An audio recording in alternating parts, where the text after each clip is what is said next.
and welcome to the season 7 finale of Ask Anything presented by Moshe Consulting. I'm your host, Angel Leon, Moshe's Director of Personnel, and I'm here with producer Brian because we're here to bring you the highlights of season 7 for Ask Anything.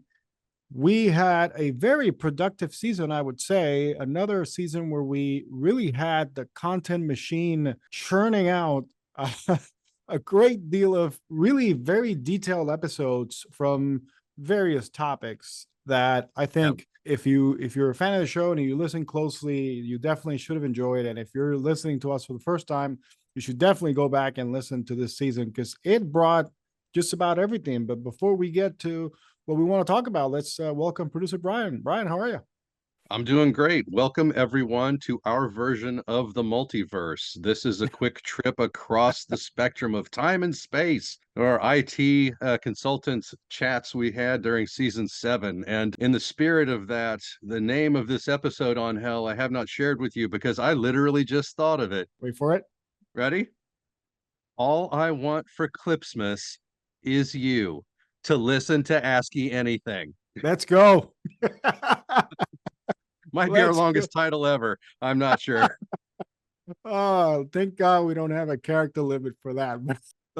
As you can tell, we have a lot of fun making these episodes and especially making this one. We definitely look back at the season, at everything that we did, and kind of reminisce about all the great guests that we had and all the great topics that we went through. And I just want to say thank you to everybody that participated this season on Ask Anything. We had, as we mentioned, a wealth of knowledge from great individuals. Some are internal to Moshe Consulting, some are external, some great guests that we brought in to talk about all of these different topics. And let's start with episode 1, because I think we learned a lot in that episode with Tom Coburn, one of our employees here at Moshe Consulting.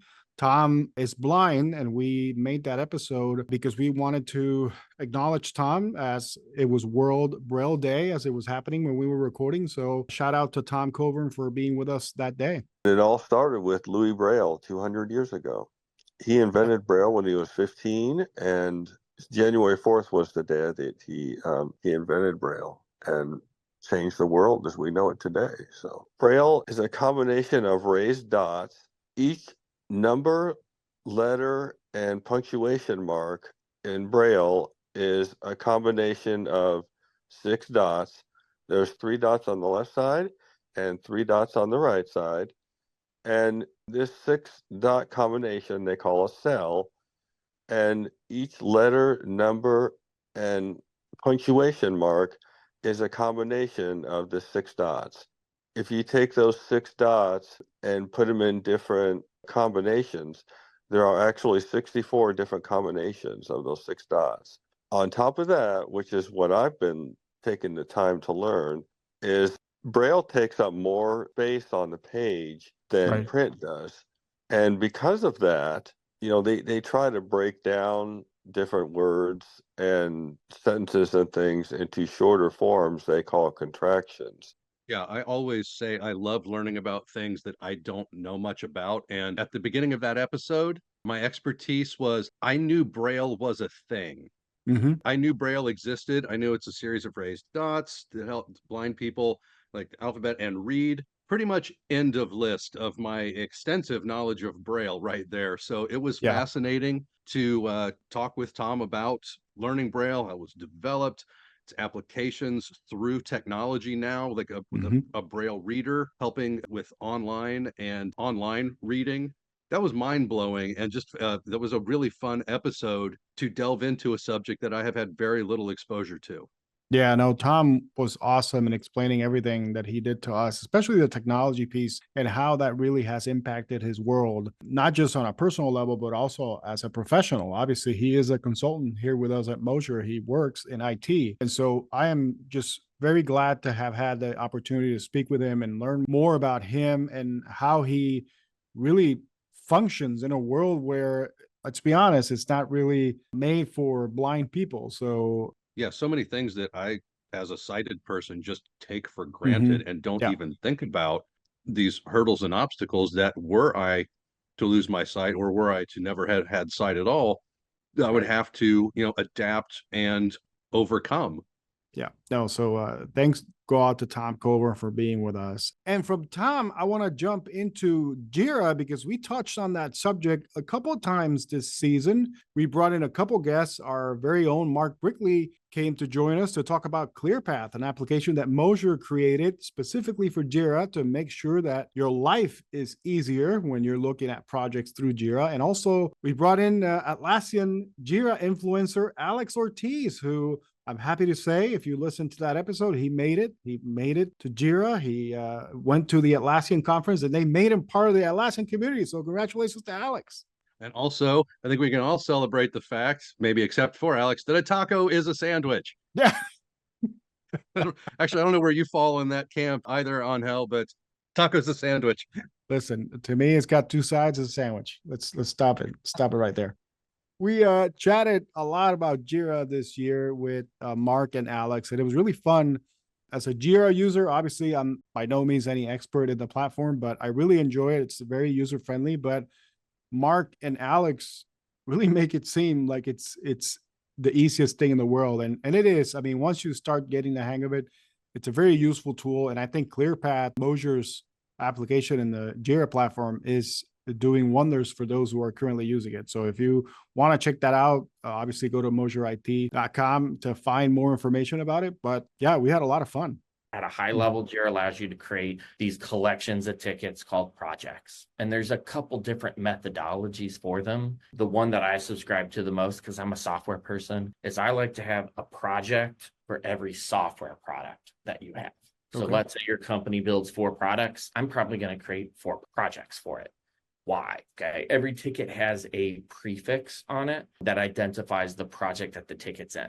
So let's say I have a complex system where maybe I have merchandise in a store that people are buying, and I have the marketing that's needed for it and the sales. And then there's this shipping app that when someone buys something that we got to go in and actually fulfill that order and ship it. By having a ticket that starts with ship, SHIP-123, immediately I know that's a ticket for the shipping product. Like, there's just a lot of power. If nothing else, I don't know the description, I don't know the details, anything. I just know the ticket number. I know it's one that applies to the shipping product. The one objective that I had when I started creating my videos was one and only one objective with the content of the video. And that was, I did not want to make tutorials that left out the hard part. Because I watched so many tutorials where they're like, here's step 1, 2, 3, yada, yada, yada, 5, 6, 7.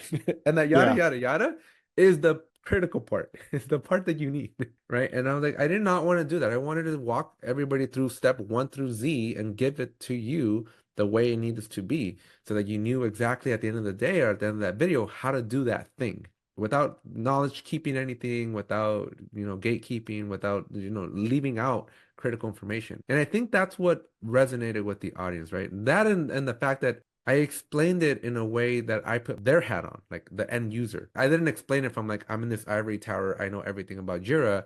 I explained each video as in like, this is what would have been helpful when I was learning it. Yeah, and if you go to Mosier's YouTube channel, you can see a series of clips of Alex reacting to the newest release of ClearPath for Jira 3.1, and new improvements, smoothing out some things, new functionality, improved functionality that they've made in the coding of the app. He was very impressed and very happy with it, and we were very happy that he was happy. As a know-it-all, if you will, on the Jira platform, Alex obviously does reviews for apps like ClearPath. So obviously getting his blessing and his liking to the app really does make wonders. But really, the app is really useful for anybody who uses Jira on a very extended basis. So check it out, ClearPath. Check out the YouTube channel where you see all those clips. And then go to mosierit.com if you have any questions about ClearPath and how it can help you. From that, we had a very funny episode, I would say. We really went to our consultants and said, listen, we want to know what kind of IT jokes you got. And if you listen to the episode, we had some that wanted to come on and share some of those with us. And we had a fun time just reading those. And then the ones that came on, telling them to us, we had a blast. So check that episode out where you're going to have a lot of fun and you're going to hopefully laugh a lot. Angel, security-wise, do you know why you should never open any email that promises to teach you how to read maps backward? I feel like I should know this, but I'm going to go with no, I don't know. It's spam. On hell, in honor of Father's Day, I have a new joke to add to the open mic night compendium. Let's go. Did you know the most popular dessert in the world is meringue? No, I did not. Almost universal. Americans love meringue. Europeans love meringue. The Chinese love meringue. The only country in the world not that crazy about meringue, Australia. In fact, in Australia, they boomerang. Not an IT joke. It's a dad joke, and dad Wow. rhymes with bad. Yeah. Happy Father's Day to everybody out there that's listening today. Exactly.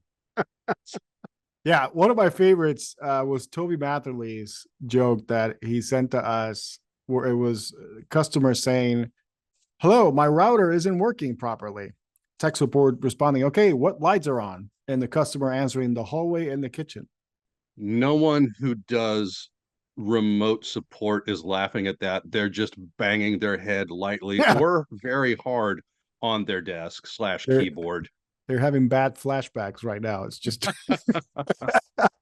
but thanks to all of our consultants that joined in and that submitted their jokes. We certainly appreciate these crowdsourcing episodes. We have a lot of fun with them. Obviously, Brian and I really enjoy making these. And really, when we get our people on to talk about these things, it's a lot of fun because you get to obviously know people and their sense of humor and really how good or bad they have it. So thank you again to everybody who joined. Yeah, those episodes really help us kind of get to know our colleagues at Mosier outside maybe of their specific role in the company, just give you a more complete vision or picture of them as a person. I always like our crowdsourced episodes. From a crowdsourcing episode, let's jump to a couple of episodes that were joined by someone who I think we can say in and of itself is a jokester.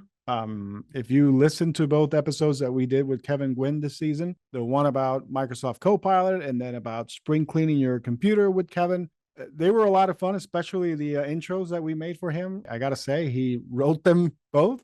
So I enjoyed opening the mic for him. Let's just say that. He provides a lot of really good material that we are more than happy to use, and also contributed a couple of jokes and a play in one act to the comedy open mic episode. But Copilot and spring cleaning for your computer, there were a lot of information about Microsoft Copilot program, and then just from very simple to a little more involved levels of intervention in your equipment to keep it running as smoothly for as long as possible. I really appreciated him stopping by and sharing his knowledge with us.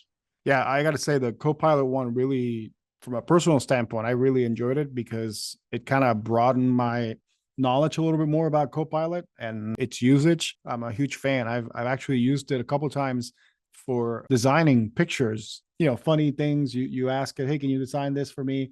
And it'll come out with a picture, and that I've had a lot of fun doing that. But just overall, all the usage that you can get from Copilot is really good. And then, as you mentioned, the spring cleaning episode, a lot of good stuff that you can take away from that episode to make sure that your equipment is running solidly for a long time. So check those episodes out. You're going to have a lot of fun with Kevin. He likes to joke around, but he is really a know-it-all when it comes to that type of subject, Copilot and spring cleaning for your computer. So check those episodes out. Whatever it is that you're constantly buying, you can prompt Copilot to not only create that list, but also search across the board for a better value. And so it will go out and tell you, oh, well, in this case, a bulk of toilet paper is actually cheaper at Target. Would you like to purchase it from there? So it's doing a lot of stuff that I've grown up seeing my parents clip coupons. Right. So it is actually digitally clipping coupons, like finding the best deal, finding out how you can bring value or save money, which everyone nowadays wants to get the most bang for their buck, right? So this tool that is offered up via Microsoft is actually enabling people to save money. Check your downloaded files location, remove anything that's not recent as you peruse through there and see that, hey, I remember doing that, and you have a giggle why you downloaded it, then laugh and go ahead and delete it. We mentioned earlier temp files. Those are the files that just accumulate. Go to the temp folder and wipe them out. they are not necessary. Now, there will be a notification that says, are you sure? Yes, you are sure. To have that level of ease and humor on the subjects, you have to have a fairly solid base of expertise, and he certainly has that. Yeah, absolutely.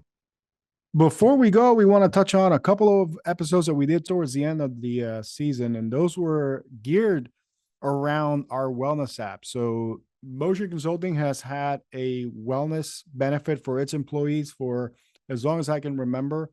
And we just put out a Wellness by Mosier Labs application that anybody, if you go to mosierit.com, you can certainly find more information about it there as well. And we had Paula Mosier, Mosier's CAO and obviously co-owner, in one of the episodes. And then we had Natalie Fischer, who is Mosier's director of Mosier Labs, one of our application development teams here at Mosier. And with Paula, we talked about the history of the app, of how Mosier has looked at wellness from an employee perspective and how we want to really portray wellness and how we try to find the perfect solution to wellness. And we realized that it wasn't a one size fits all kind of a thing. We had to make sure that we created a program that was good enough and that it worked for our consultants. And we finally hit on something, which is our current iteration of the program. And then with Natalie, we really talked about the development of the app, also a little bit sprinkled in there about why it's important for companies to invest in wellness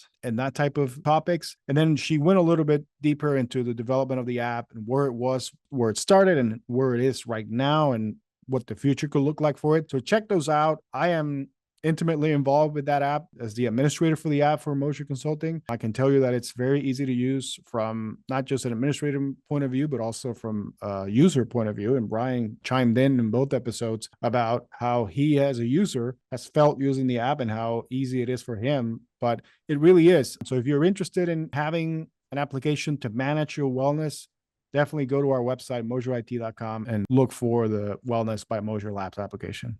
Yeah, those episodes were some of my favorites because the wellness benefit that we get at Mosier as Mosier employees is one of my favorite benefits that they provide. And so the app making it easier to submit receipts, look up what is available and approvable as far as wellness and even home office now expenses that I can get reimbursed for over the year quarterly. And I can kind of plan and budget my purchases or plans for wellness equipment, classes, whatever at my house. And it's very easy to engage with and submit information and receipts from the user end. So I really appreciate it making a program that I really love as easy to interact with as possible, because if it was a pain to do, I would still like and appreciate the program. No, I agree with you. Obviously, I think I mentioned this in one of the episodes. We have a very high number of people that use the app. As a company, we're in the high 80s, 88, 89%. We joked in one of the episodes, or maybe both of them, about what about that 10, 11, 12%? Why not engage in this? And, there's many reasons, obviously, but incentive itself, the program is great. If you have then an application that's not working or that makes it harder for the user to do what they have to do to get the benefit of the program, then that basically it's not doing the right thing. And we've been able to find a balance between the program and the application, and it just works seamlessly. Like Brian mentioned, I mean, you just go to the app, it's web-based, so you can use it on your phone, on your computer, on your tablet. The website, depending on where you are, can be mobile-based as well. You can use your phone to take a picture of the receipts, etc., and just upload it. I mean, it's very easy, very intuitive. So if you are interested in something like that, go to our website, mosierit.com, and find out more information about the Wellness by Mosier Labs application. We kind of went through what is going to be good, not just for that 10%. How do we make this good for 70 employees? 150 employees, 300 employees. How do we make them happy with our wellness program? So we decided to make it really very simple. Just give them that bucket of money, like we talked about at the beginning, each quarter to spend on wellness items, not just on fitness, because not everyone enjoys working out.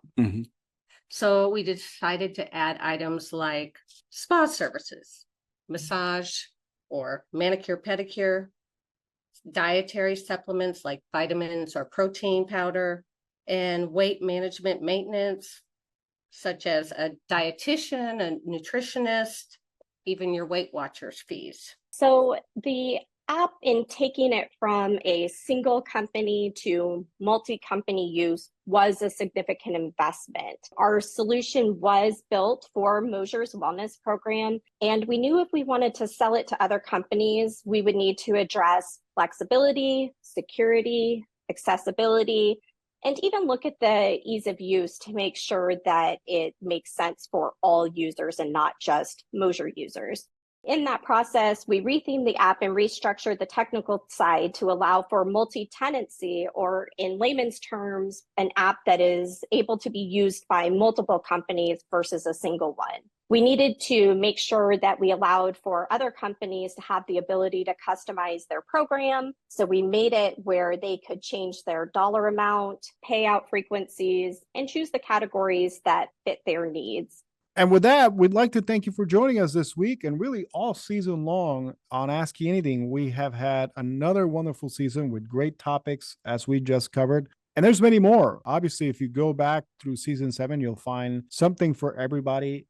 And we definitely invite you to go back and listen. And if not, we will be back at some point after the summer. So for producer Brian, everybody within the marketing department here at Mosier Consulting, my name is Angel Leon. We thank you again for listening to us ramble, and we hope you join us back again when we come back sometime in August. Yeah, we got a lot more rambling to do, so that we do. So long, everybody.